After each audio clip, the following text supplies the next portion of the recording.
창세기 11장 1절 말씀 함께 읽습니다. 읽어봅니다. 시작. 온 땅에 언어가 하나요 말이 하나였더라. 아멘. 오늘 교만에서 흩어짐에서 부르심으로 라는 제목으로 하나님 말씀 나누겠습니다. 오늘 창세기 11장은 인간의 죄와 교만이 어떻게 하나님의 간섭을 불러왔는지를 우리에게 보여주면서 동시에 아브라함의 족보를 우리에게 소개를 해주고 있습니다. 다시 한번 1절 말씀 한번 읽어볼까요? 창세기 11장 1절 한번 읽어봅니다. 시작.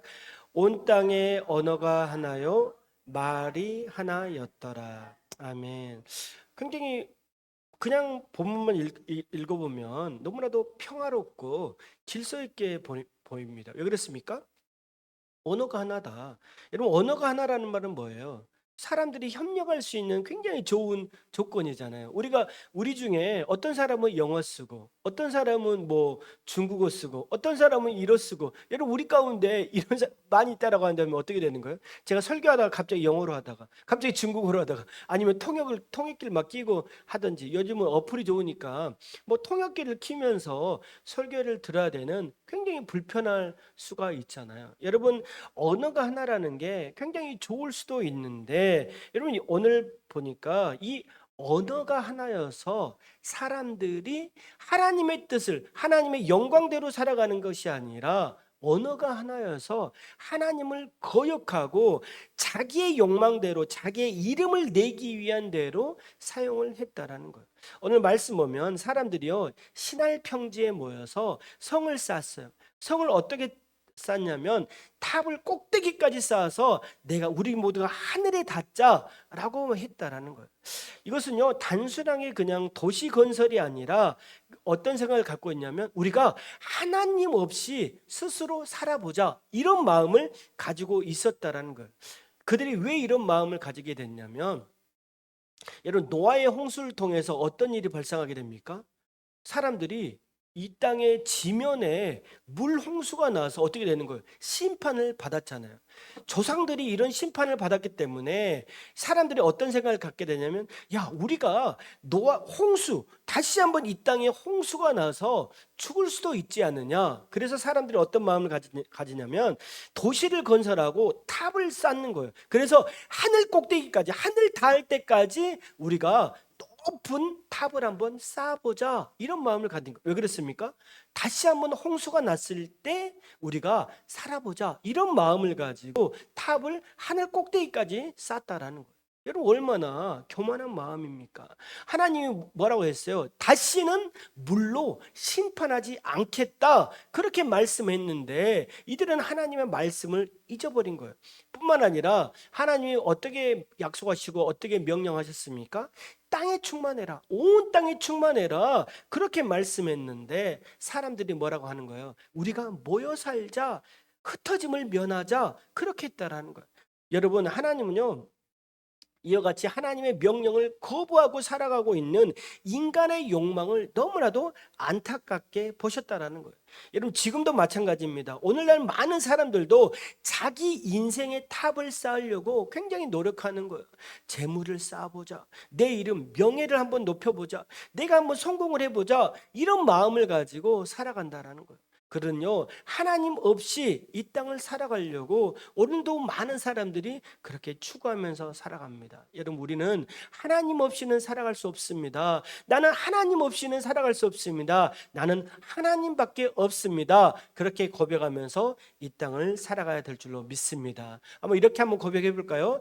하나님 없이 살 수 없습니다. 그렇습니다. 우리는 하나님 없이 살 수 없습니다 라는 고백으로 이 땅을 살아가야 될 줄로 믿습니다. 오늘 5절 말씀 한번 읽어볼까요? 읽어봅니다. 시작. 여호와께서 사람들이 건설하는 그 성읍과 탑을 보려고 내려오셨더라. 여러분 보세요. 사람들이 어떤 마음을 가졌다고요? 성을, 탑 꼭대기를 하늘에까지 한번 닿아보자, 하늘까지 닿으려고 그렇게 탑을 쌓고 있는데, 여러분 보세요. 하나님이 뭐라고 했어요? 내려오셨더라. 내려오셨더라. 그 말은 무엇입니까? 인간들은요, 탑을 하늘까지 쌓으려고 했지만 하나님은 하나님의 눈에 볼 때는 뭐예요? 내려가서 봐야 될 정도로 미약하고 작은 거라는 거예요. 인간들의 입장에서는 내가 높이 쌓으면 하늘까지 닿을 줄로 알았지만 하나님의 입장에서는 뭐예요? 내려가야 된다는 거예요. 내려와서 봐야 될 정도로 작고 미미한 존재가 바로 하나님이라는 것입니다. 여러분, 하나님은요, 정말 하나의 언어로 정말 하나님을 대적하려고 하는 그들을 하나님은 심판하심으로 어떻게 심판하시냐면 언어를 혼잡하게 하셨다. 그렇게 말씀하고 있다는 거예요. 우리 9절입니다.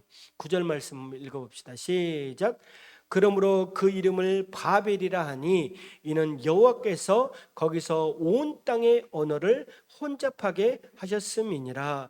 여호와께서 거기서 그들을 온 지면에 흩으셨더라. 아멘. 여러분, 바벨의 뜻이 무엇이냐? 히브리어로 보니까 혼잡. 하나님을 떠난 인간의 연합은 혼란과 분열의 결과를 낳았다라는 거예요. 여러분, 분열의 결과를 낳았지만 그럼에도 불구하고 어떻습니까? 사람들은 흩어져서 삶으로 인해서 많은 언어와 문화와 민족의 다양성을 낳았던 것을 보게 됩니다. 여러분, 바벨탑은 무엇입니까? 바로 인간의 교만의 결과였다는 것을 알게 됩니다.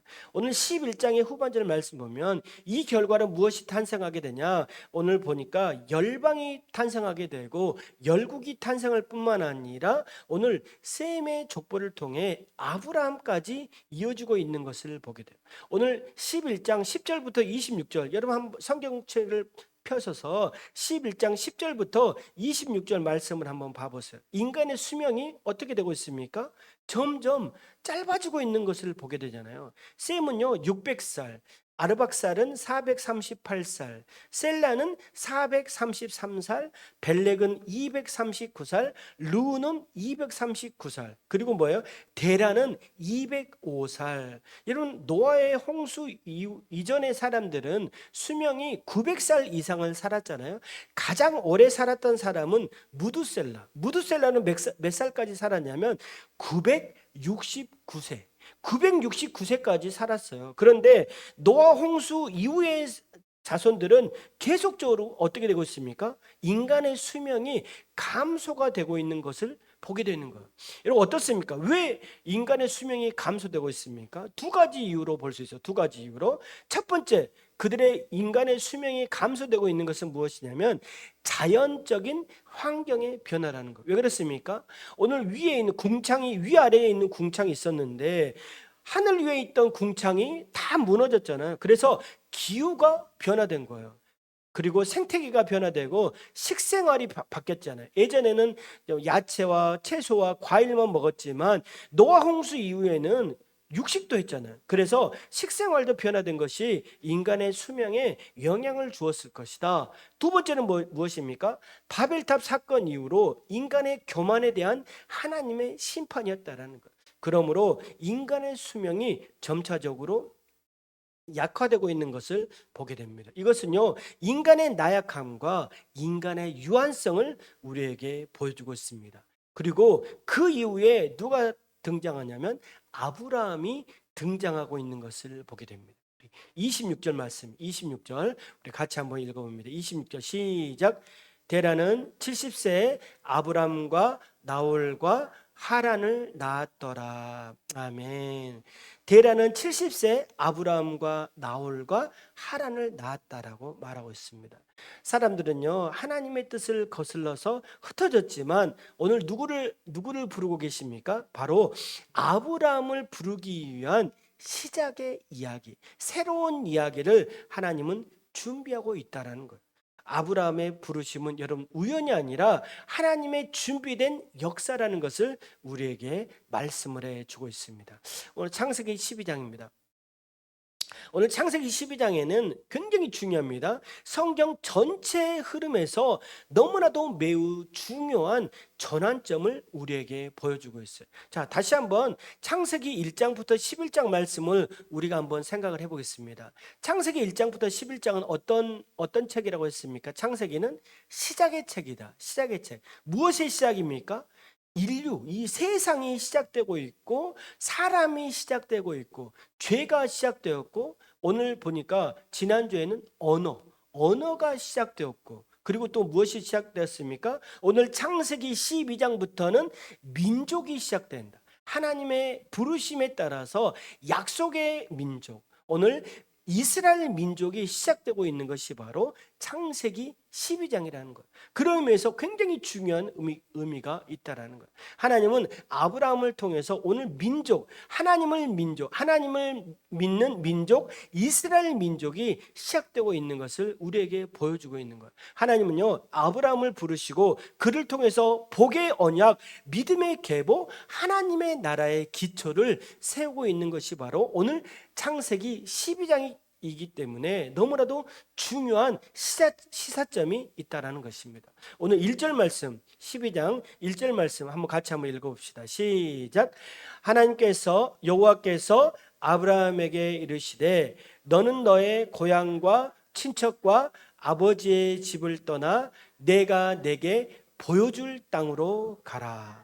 아멘. 하나님은요 아브라함에게 세 가지를 떠나라고 말씀합니다. 세 가지. 무엇을 떠납니까? 고향, 친척, 아버지의 집. 하나님이 이 세 가지를 떠나라고 아브라함에게 명령합니다. 여러분, 이는 무엇입니까? 바로 정체성이잖아요. 너는 정체성을 내려놓아야 된다. 그렇게 말하고 있다는 것. 하나님의 부르심은 언제나 익숙한 것을 떠나는 결단에서부터 시작되는 것을 보게 된다는 거예요. 아브라함이 가야 될 곳은 어디입니까? 어디로 가야 되는 거예요? 알지 못하는 미지의 세계로 떠나야 되는 거예요. 하나님은 아브라함에게 내가 너에게 보여줄 땅으로 가라. 하나님은요 이스라엘 가나안 땅을 말씀하시지 않고 내가 앞으로 너에게 보여줄 미래의 땅으로 가라, 그렇게 말하고 있다라는 거예요. 제가 신학교를 들어가고 이제 목포를 떠나서 어디로 갔냐면 대전으로 갔잖아요. 그때 하나님이 이 말씀을 주셨거든요. 앞으로 너희가 가야 될 곳은, 앞으로 너에게 펼쳐질 땅은 네가 모르는 곳이다. 하지만 너는 그곳으로 가라. 그렇게 말씀했다라는 거예요. 그래서 제가 신학교 다니면서 대전으로 이사를 갔어요. 그리고 대전에서 또 평택으로 가서 하나님께서 사역을 계속적으로 이어주셨고 이제 20년이 지난 후에 다시 한번 네가 가라, 그렇게 말씀하고 따라 나주로 가라. 여러분, 나주 정말 모르잖아요. 여러분도 나주는 거의 와보신 적이 거의 없으셨잖아요. 그런데 하나님이 내가 너에게 보여줄 땅으로 가라, 나주로 가라, 그렇게 말씀을 하고 있다라는 거예요. 하나님은요 미지의 땅, 앞으로 네가 가야 될 곳은 모르는 곳이다. 무슨 일이 발생할지 모르고 누구를 만날지 모르지만 너는 그곳으로 가라. 내가 너에게 보여줄 그 땅으로 가라. 하나님은요 아무런 정보를 주시지 않으시고 하나님은 떠나라, 그렇게 말씀을 해주고 있다는 거예요. 여러분 어떻습니까? 약속은 분명하지만 그 길은 무슨 길입니까? 믿음으로만 갈 수 있는 길이라는 거예요. 아브라함에게 보여준 그 명령은 단지 지리적으로 이동하라는 것이 아니라 너의 삶의 방향 전체가 이동을 해야 된다라고 말씀하고 있다는 것입니다. 여러분, 거기에는 무엇이 따릅니까? 믿음이 따르는 거예요. 믿음의 선택이 따르고 믿음의 고백이 따르고 믿음의 행동이 따라야 된다는 것입니다. 오늘요 하나님은 아브라함에게 복의 언약을 해주시는데 2절과 3절입니다. 2절과 3절 같이 한번 읽어봅시다. 시작. 내가 너로 큰 민족을 이루고 내게 복을 주어 내 이름을 창대하게 하리니 너는 복이 될지라. 너를 축복하는 자에게는 내가 복을 내리고 너를 저주하는 자에게는 내가 저주하리니 땅의 모든 족속이 너로 말미암아 복을 얻을 것이라 하신지라. 아멘. 하나님은요 2절 말씀 펴주세요. 다시 한번. 하나님은 아브라함에게 6가지 약속을 해주고 있는 거예요. 6가지 약속. 첫째는 무슨 약속입니까? 너에게 큰 민족을 이루겠다. 큰 민족을 이루겠다라고 하는 첫 번째 약속. 두 번째는 뭐예요? 복을 주겠다. 하나님의 은혜와 형통의 복을 너에게 주겠다. 세 번째는 무엇입니까? 이름을 창대하게 하겠다. 이름을 창대하게 하겠다라고 말씀해 주셨고, 네 번째는 무엇입니까? 네 번째는 뭐예요? 너는 복이라. 2절 말씀, 2절 다시. 너는 복이라. 복 자체가 되겠다는 거야. 너로 하여금 네가 가는 곳이 복이 되겠다라고 말씀을 해 주고 있다는 거야. 그리고 3절. 그리고 어떤 복을 3절은 너는 어떤 복을 주십니까? 너를 축복하는 자는 내가 복을 주겠다. 무엇입니까? 내가 있는데 당신을 통해서 하나님이 정말 있는 곳이 정말 축복이 되겠습니다 라고 너를 축복하는 자에게는 내가 복을 내리고, 뭐예요? 또 마지막으로는 너를 저주하는 자에게는 내가 저주하겠다. 이렇게 6가지 복을 주셨다라는 거예요. 다시 말하면 하나님은요, 아브라함을 통해서 복의 통로로 삼으셨다라는 것입니다. 오늘 아브라함을 통해서 누가 나옵니까?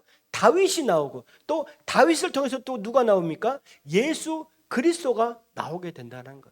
다시 말하면 아브라함은 복의 통로가 되어서 그를 통해서 모든 민족이 구원받는, 모든 민족이 복을 받는 계획의 시작점이 바로 아브라함이라는 것입니다. 그렇기 때문에 너무나도 중요한 의미가 있었다라는 것. 4절입니다. 4절. 이렇게 하나님께서 말씀을 해 주셨을 때 아브라함이 어떻게 반응하고 있습니까? 읽어봅니다. 시작. 이에 아브라함이 여호와의 말씀을 따라갔고 롯도 그와 함께 갔으며 아브라함이 하란을 떠날 때, 아멘. 아브라함의 나이 몇 살 때 이동했습니까? 75세. 아브라함은요 75세. 여기 우리 집사님이 가장 나이가 많으시잖아요. 70세. 아브라함이 몇 살 때 이동을 했다라는 거예요? 75세. 75세에 아브라함은요 본토 친척 아비의 집을 떠나서 하나님이 명령하신 곳으로 길을 떠났다라는 거예요. 그런데 무엇입니까? 여호와의 말씀을 따라갔다. 그렇게 말하고 있어요. 여러분, 우리가 지난 시간에 창세기 6장과 7장에서 누구를 만났습니까? 노아를 만나죠. 노아는 어떻습니까? 하나님께서 방주를 지어라 했더니 어떻게 반응하고 있는 거예요? 하나님의 말씀대로 준행하였더라. 그렇게 했잖아요. 여러분, 창세기 6장과 7장에서 노아는요 하나님의 말씀을 따라갔다, 하나님의 말씀에 순종했다 그랬어요. 오늘도 보니까 창세기 12장에도 어떻게 반응하고 있습니까? 아브라함이 하나님의 말씀을 따라갔다, 하나님의 말씀대로 순종했다, 그렇게 말씀을 해주고 있다는 거예요. 여러분, 하나님의 사람은 누구입니까? 말씀에 순종하는 사람이라는 거예요. 여러분, 하나님의 사람은 말씀에 순종함으로 복의 통로의 역할을 감당할 수 있었다는 것입니다. 여러분, 우리 모두도 하나님의 말씀에 순종할 수 있기를 축복합니다. 우리 옆 사람에게 하나님의 말씀대로 순종합시다. 시작. 하나님의 말씀대로 순종합시다. 아멘. 여러분, 하나님의 말씀대로 순종하면 저는 복의 통로가 될 수 있을 줄로 믿습니다. 여러분, 아브라함은요 75세에 고향과 친척과 아비의 집을 떠나서 미래가 불투명한 길을 걸어갔다라는 거예요.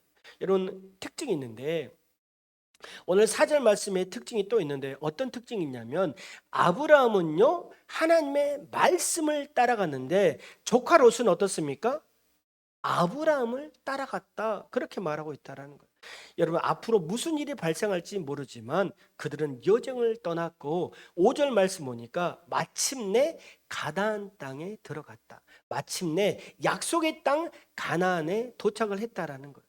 자, 그런데 거기에 가서 무엇을 했냐면 7절입니다. 12장 7절.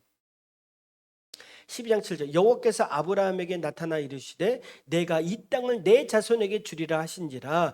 자기에게 나타나신 여호와께 그가 그곳에서 제단을 쌓았다. 제단을 쌓았다. 이 말은 무엇입니까?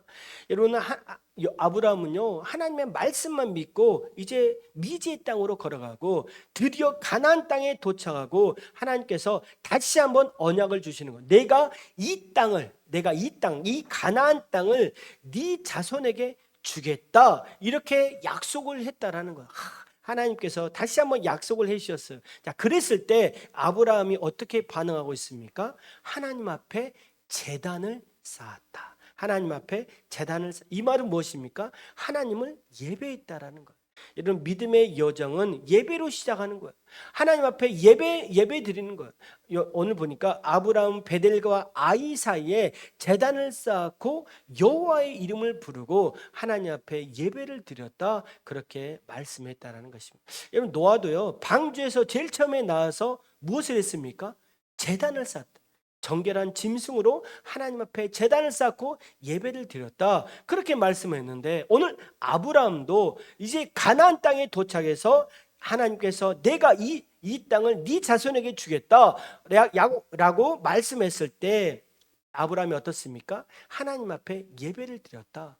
5월 달은요, 예배가 굉장히 많았어요. 예배를 3번이나 드렸거든요. 우리가 무엇을, 사업장을 시작을 해도 하나님 앞에 예배를 드리고, 사업장을 옮겨도 하나님 앞에 예배를 드리고, 또 어떻습니까? 이사를 가도 하나님 앞에 예배를 드리고. 여러분, 우리는요, 우리의 삶은 어떻습니까?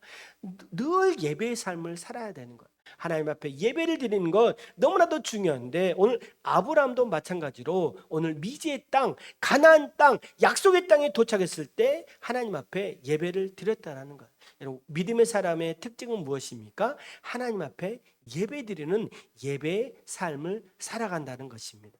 여러분, 어떻습니까? 이제 약속의 땅에 도착하면 정말 너무나도 술술 잘 풀려야 되잖아요.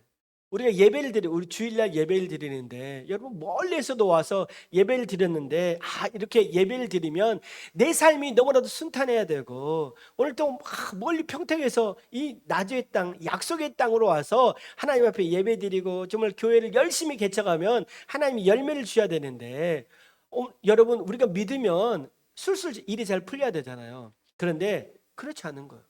약속의 땅에 왔는데 무슨 일이 발생하냐면 기근이 찾아옵니다. 10절 말씀 한번 읽어봅시다. 10절 한번 읽어봅시다. 읽어보면 시작. 그 땅에 기근이 들었으므로 아브라함이 애굽에 거류하였고 그리로 내려갔으니 이는 그 땅에 기근이 심하였습니다. 여러분, 약속의 땅에 왔어요. 하나님이 네 가라, 본토 친척 아비의 집을 떠나라, 약속의 땅으로 가라. 그래서 약속의 땅에 도착했어요. 하나님 앞에 예배를 드렸어요. 너무나도 하나님 앞에 영광 돌리며 살아갑니다. 너는 복의 통로가 될 것이다 라고, 네가 가는 곳이 복이 될 것이다 라고 말씀했는데, 그 땅에 무엇이 찾아옵니까? 기근이 찾아온 거예요. 기근이 찾아온 거예요. 아니, 풍년이 돼도 정말 너무나도 하나님 앞에 감사할 건데, 정말 풍년이 와야 될 것이 마땅한데, 오늘 말씀 보니까 기근이 왔다라는 거예요. 현실은 기근이라는 거예요. 가나안 땅은 약속의 땅이 되어야 되지만 현실은 바로 기근이었다라고 말하고 있다라는 것입니다. 여러분, 예수님 믿는다고 여러분 잘 되지 않습니다. 잘된 일만 늘 있고 형통한 일만 늘 있는 것이 아닙니다. 정말 여러분, 그럴 때 우리는 어떻게 해야 됩니까? 여러분, 하나님을 믿는 마음, 하나님을 신뢰하는 마음을 변치 않고 하나님만 따르고 하나님만 믿는 여러분 모두가 될 수 있기를 주님의 이름으로 축복합니다. 오늘 여러분, 기근이 찾아왔어요. 위기가 찾아왔어요. 그런데 오늘 아브라함은 어떻게 반응하고 있냐면 애굽으로 건너갔다. 애굽으로 건너갔다. 여러분, 애굽에는 무슨 강이 있습니까? 나일강이 있잖아. 나일강. 애굽에는 나일강이 있어서 늘 풍년인 거예요. 애굽의 나일강이 범람하면 그 땅이 너무나도 비옥한 땅이 되어서 애굽으로 가잖아요. 애굽으로 가면 너무나도 곡식이 많았다라는 거예요. 그래서 그때 당시에 많은 사람들은 기근이 찾아온 애굽으로 갔습니다. 애굽으로 가서 그런 모든 것들을, 기근을 회피하려고 했다라는 거죠. 오늘 약속의 땅에서 만난 첫 번째 위기인 기근을 피해서 애굽으로 갔는데, 여러분 그 말씀 보세요. 12장 그 하반절 말씀 보면 어떤 일이 발생합니까? 정말 애굽으로 갔는데 아브라함이 무엇을 말하냐면, 아내 사례를 누이라고 속이는 거예요. 자신의 안전을 도모하다가 정말 실패를 하고, 정말 아브라함의 잘못된 선택으로 말미암아 애굽으로 건너가서 수치를 당했다라는 거예요. 하나님의 개입으로 말미암아 다시 은혜의 자리로 돌아올 수 있었지만 아브라함은요, 애굽에서 계속적인 실패를 경험할 수밖에 없었다라는 거예요. 하지만 실패 속에서도 하나님의 개입하심으로 다시 은혜의 자리로 돌아오는 오늘 아브라함의 모습을 보게 됩니다. 창세기 13장입니다. 창세기 13장. 오늘 창세기 13장에서는 이제 애굽에서 다시 아브라함이 돌아오게 됩니다. 다시 애굽에서 아브라함이 돌아와서 예배의 자리를 회복하고 있는 장면이 나오고, 오늘 조카 롯과의 갈등과 선택이 오늘 나오게 되는 게 바로 창세기 13장입니다. 우리 창세기 13장 1절과 2절 말씀 같이 한번 읽어봅시다. 시작. 아브라함이 애굽에서 그와 그의 아내와 모든 소유와 롯과 함께 네겝으로 올라가니 아브라함에게 가축과 은과 금이 풍부하였더라. 아멘.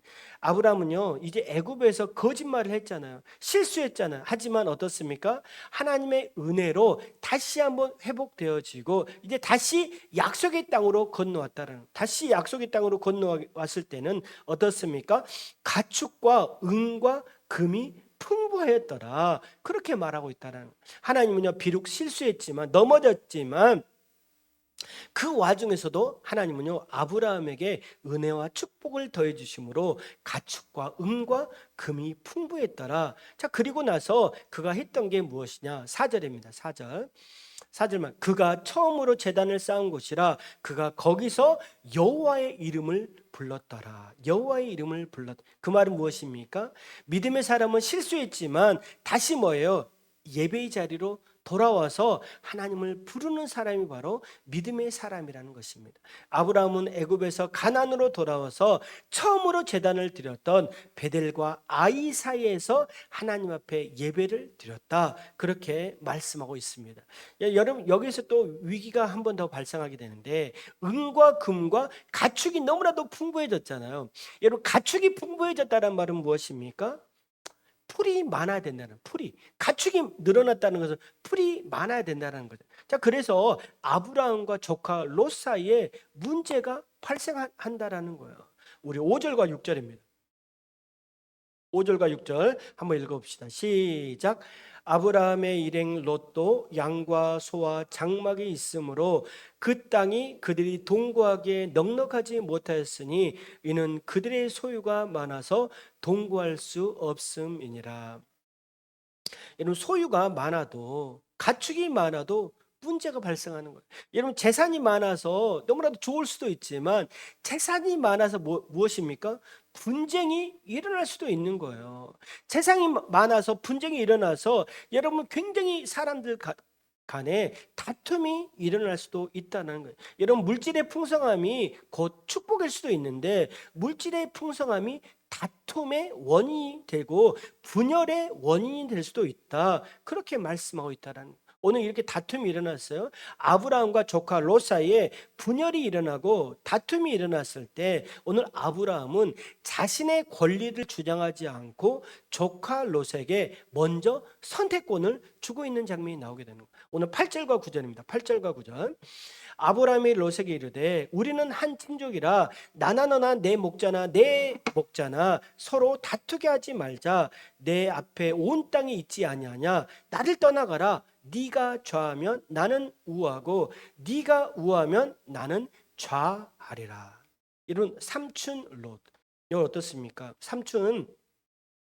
삼촌인 아브라함은 어른이잖아요. 어른이잖아요. 그러면 먼저 선택할 수도 있잖아요. 어른이 먼저 선택하는 거 장유유서잖아요. 마땅하잖아요. 자, 내가 우할 테니까 너는 좌해라. 내가 이 땅을 선택하면 너는 저 땅을 선택해라. 여러분, 이렇게 할 수도 있었잖아요. 하지만 어떻습니까? 아브라함은 너무나도 성숙했다는, 내가 선택권을 내려놓겠다. 네가 먼저 선택해라. 그렇게 양보를 하고 있는 장면이 나오게 됩니다. 여러분, 왜 아브라함은 양보를 할 수 있었을까요? 왜 아브라함은 먼저 선택하지 않고 조카 롯에게 양보할 수 있었을까? 그것은 무엇입니까? 바로 아브라함은 하나님을 믿었기 때문이라는 거예요. 여러분, 아브라함은 하나님을 믿었기 때문에, 하나님을 신뢰했기 때문에 여러분, 조카 롯에게 먼저 선택권을 줬다라는, 네가 좋은 땅을 선택해라. 그렇게 말씀하고 있다라는 것입니다. 여러분, 성도 여러분, 땅이 복이 아니라는 거예요. 여러분, 땅이 복이 아니라 무엇이 복입니까? 바로 하나님이 함께 계신 곳이 복인 줄로 믿습니다. 여러분, 하나님이 함께 하신 게 복이라는 거예요. 우리 같이 한번 고백해 볼까요?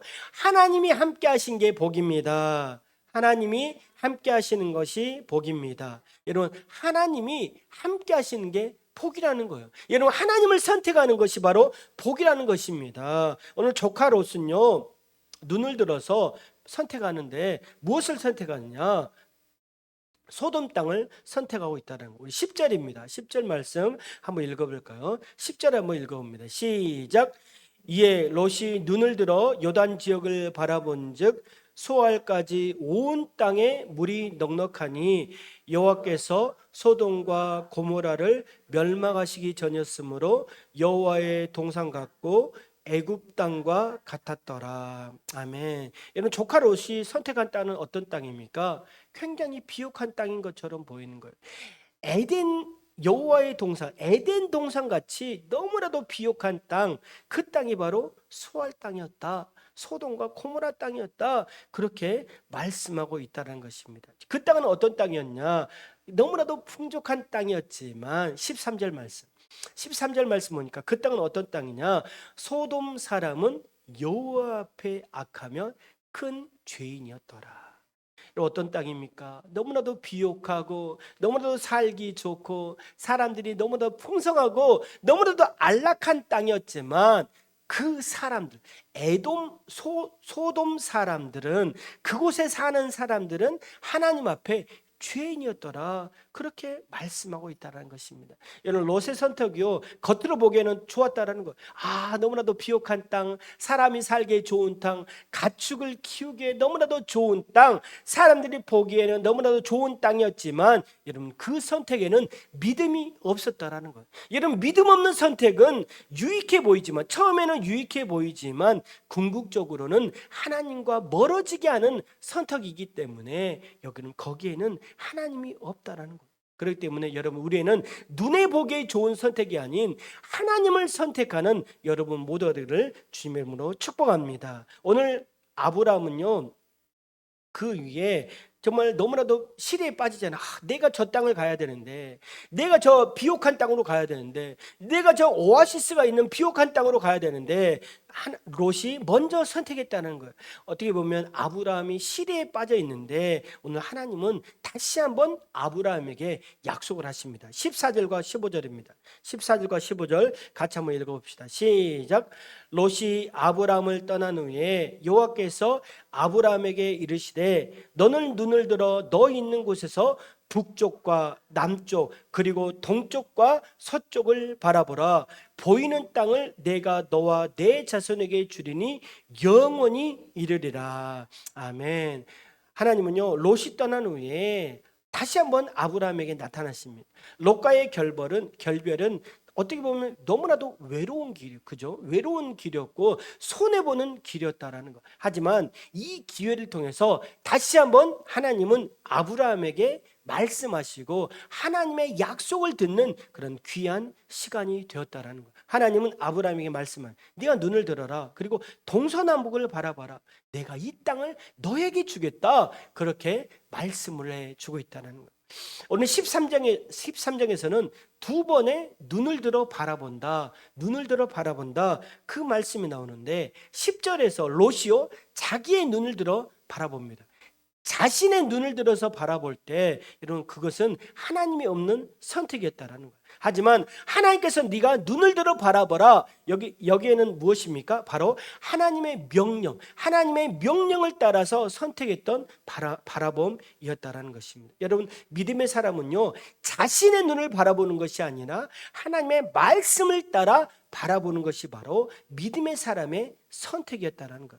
그랬을 때 하나님은요 아브라함에게 다시 한번 복의 약속을 더해 주시고 있는 장면이 나오게 되는데 17절입니다. 17절.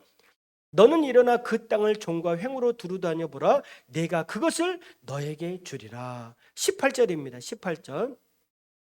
이에 아브라함이 장막을 옮겨 헤브론에 있는 마물의 상수리 수풀에 이르러 거주하며 거기서 여호와를 위하여 제단을 쌓았더라. 다시 한번 하나님은요 약속을 해주셨잖아요. 자, 그랬을 때 다시 한번 아브라함의 반응은 무엇입니까? 여호와를 위하여 제단을 쌓았더라. 여러분 어떻습니까? 아브라함은 제가 계속적으로 창세기를 묵상하면서 아브라함의 삶을 계속적으로 공부하고 있는데 아브라함은 어떤 사람이었습니까? 예배 드리는 사람. 예배. 계속적으로 예배를 드리는 거예요. 다시 한번 아브라함은요 헤브론에 있는 마므의 상수리 수풀에 거주하면서 다시 한번 하나님을 예배했다라는 거예요. 여러분 믿음의 사람은 어떤 사람입니까? 예배 드리는 사람이다. 여러분 예배를 드려야 됩니다. 여러분 예배 드리는 사람만이 하나님이 그를 통해서 역사하시는 거예요. 믿음의 사람은 예배하는 사람인 줄로 믿습니다. 다시 한번 고백해 볼까요? 믿음의 사람은 예배하는 사람입니다. 믿음의 사람은 예배하는 사람입니다. 아멘. 우리 창세기 14장입니다. 창세기 14장에는 이제 처음으로 전쟁이 나오게 되는 거예요. 전쟁이 처음으로 나오고 14장에서는 굉장히 신비로운 인물이 한 명 등장하게 되는데 그 사람이 누구냐? 바로 멜기세덱이라고 하는 사람이 오늘 나오게 됩니다. 오늘 1절부터 12절에서는 이제 동방에 4개의 나라가 연합해서 싸우게 되는데 어디를 공격하게 되냐면 정말 불가피하게 소돔과 고모라 땅을 공격하게 되는 거예요. 오늘 4개의 도시 국가들이 오늘 소돔과 고모라를 공격하고 그곳에 누가 살고 있었습니까?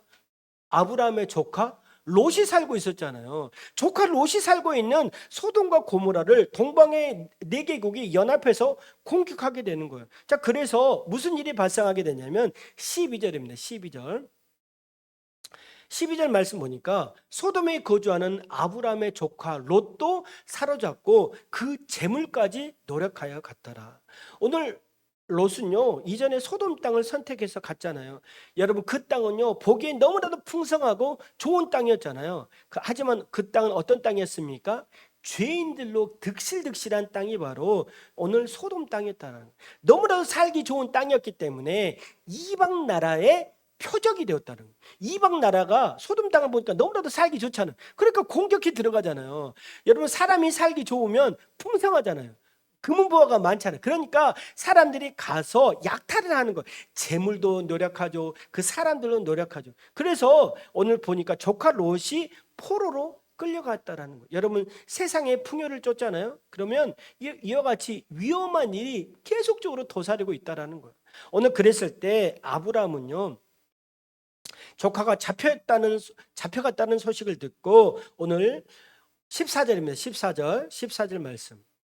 아브라함이 그의 조카가 사로잡혔음을 듣고 집에서 길리고 훈련된 자 318명을 거느리고 단까지 쫓아가서 그렇게 말하고 있다는 아브라함은요 이제 조카를 롯을 구하기 위해서 나아갑니다.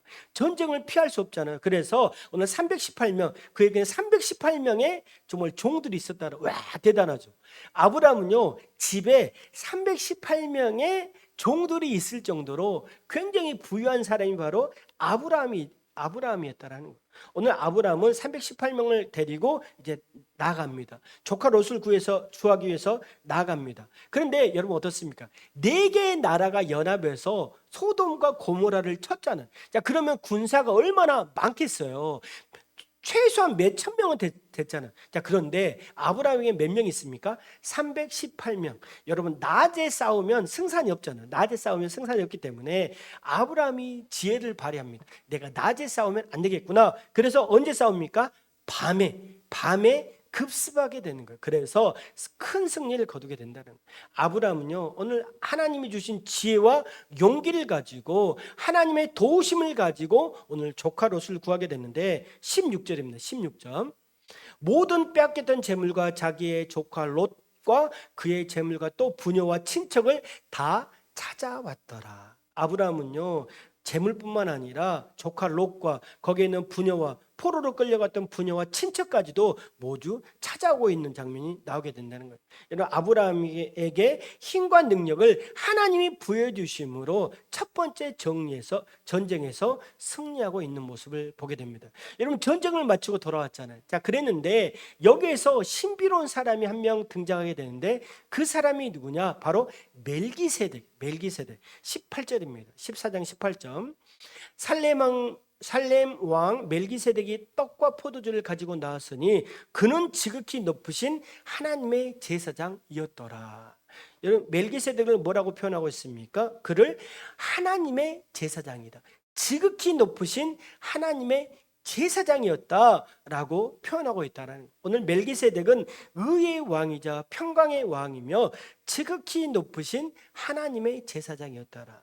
그는 후에 예수 그리스도를 예표하는 인물로 알려주고 있다라는 거예요. 19절입니다. 19절. 그가 아브라함에게 축복하여 이르되 천지의 주제이시오 지극히 높으신 하나님이여 아브라함에게 복을 주옵소서. 그는요 하나님의 제사장이었잖아요. 그래서 오늘 멜기세덱이 아브라함에 축복하는 거예요. 아브라함이 전쟁에서 승리한 것은 누구 때문입니까? 하나님 때문입니다. 그렇기 때문에 하나님은요 아브라함에게 복을 주시옵소서라고 멜기세덱이 아브라함에게 축복하사 오늘 아브라함이 어떻게 반응하고 있습니까? 20절입니다. 20절. 너희 대적을 내 손에 붙이신 지극히 높으신 하나님을 찬송할지로다 하매 아브라함이 그 얻은 것에서 뭐예요? 10분의 1을 멜기세덱에게 주었더라. 아브라함은요 멜기세덱을 하나님의 제사장으로 인정을 하고 하나님 앞에 예배드린 이후에 무엇을 주고 있습니까? 10분의 1을 멜기세덱에게 주고 있는 장면이 나오게 됩니다. 자, 이 장면이 굉장히 중요합니다. 오늘 최초의 제사장이 누구였다고요? 멜기세덱. 멜기세덱이 최초의 제사장이었고, 그리고 또 최초로 하나님 앞에 11조를 드리고 있는 장면이 바로 오늘 창세기 14장에 등장하게 된다는. 11조는 무엇입니까? 우리 소득의 일부를 하나님 앞에 자발적으로 드리는 거룩한 헌신이며 고백이라는 것을 알 수 있다는 것입니다. 창세기 15장입니다.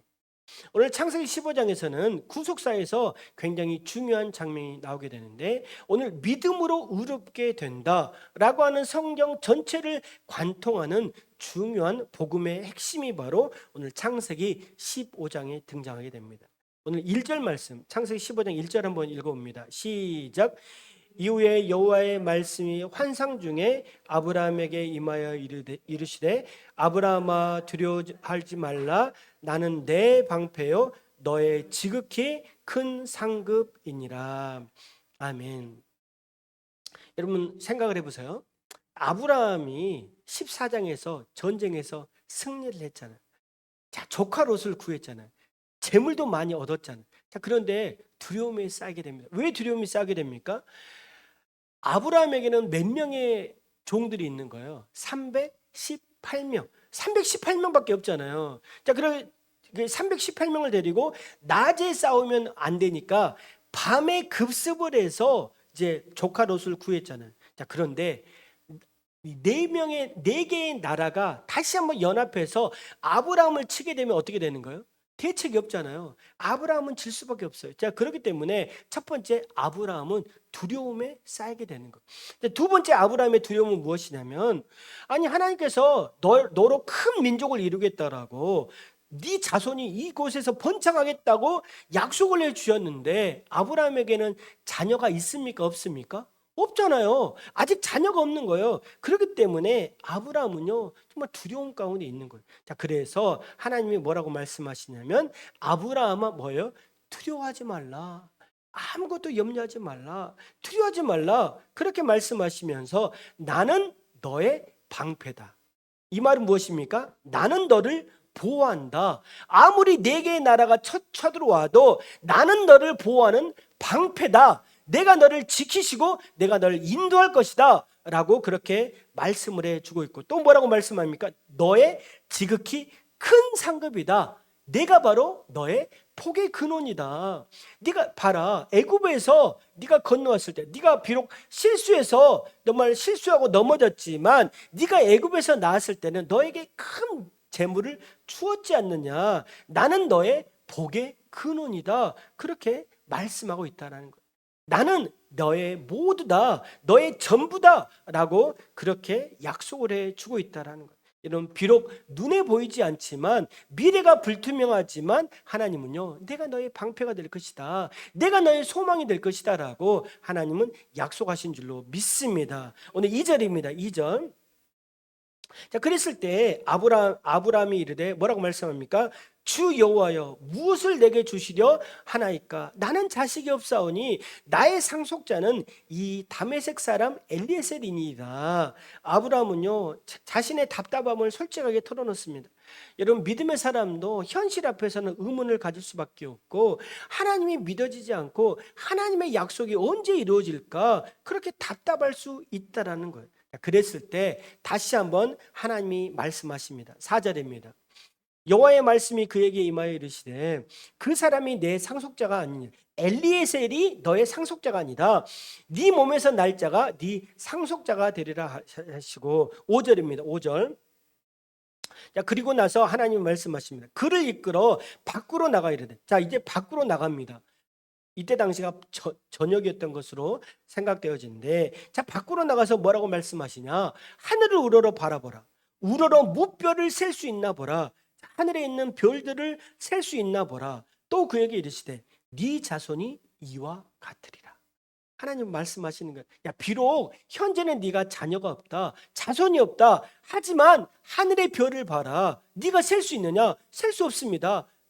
바로 이와 같이 네 자손이 이와 같이 셀 수 없을 정도로 많아질 것이다. 그렇게 말씀하고 있다는 거예요.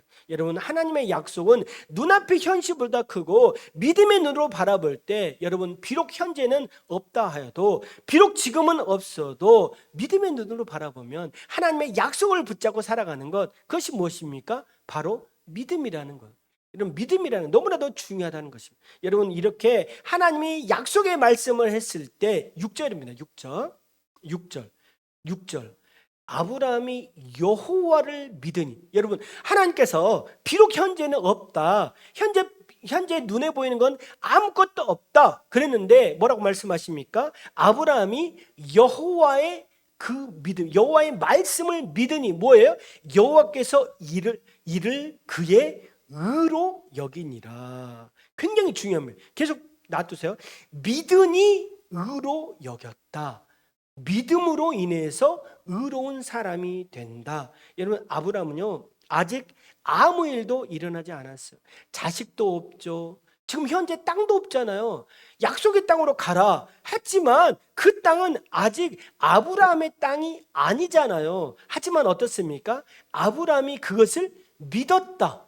믿음으로 인해서 그를 의로운 사람이다, 그렇게 말씀을 해 주고 있다는 거예요. 오늘 믿음을 보시고 그를 의롭다 여겼다는 거예요. 오직 믿음으로 말미암아 의롭게 되는 것, 그것이 바로 믿음이라는 거예요. 오늘 로마서 4장과 갈라디아서 4장에 보면 오늘 복음의 핵심 진리를 우리에게 말씀하고 있는데, 오직 믿음으로 말미암아 의로운 사람이 된다. 이것이 바로 칭의라는, 따라해 볼까요? 칭의, 의롭다 여기심을 받는다.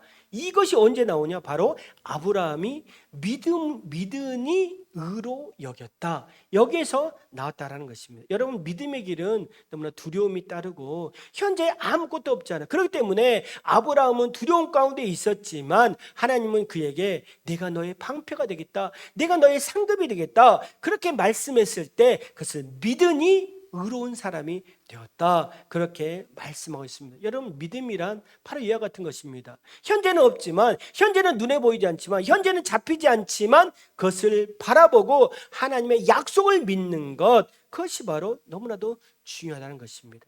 지극히 큰 상급이 되시는 하나님의 말씀을 붙잡고 오늘도 승리하는 우리 모두가 될 수 있기를 주님의 이름으로 축복합니다.